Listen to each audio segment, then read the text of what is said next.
Вітанне, сябры! Мяне завуць Марына. Я хочу паговорыць пра тое, чым займаецца моладзь у вольны час. Амаль кожны чалавек захапляецца чым-небудзь. Хтосьці любіць спорт, маляванне, музыку ці кулінарыю. Усё гэта дапамагае чалавеку пазнаць сябе і паглыбіцца ў хараство і прыгажосць сваёй душы.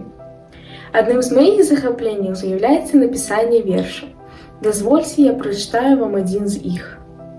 Шчасце, як кветка, што расквітае, як жаўрукі, што ў нябёсах лятаюць. Шчасце, нібыта сонца прамень. Шчасце, як быццам радасны дзень. Заўсёды яно нас натхняе, жыць так, як сэрца жадае. З ім як быццам цуд адбываецца, калі новы дзень пачынаецца. Шчасце заўсёды жаданая доля, шчасце патрэбна ўсім, як ніколі.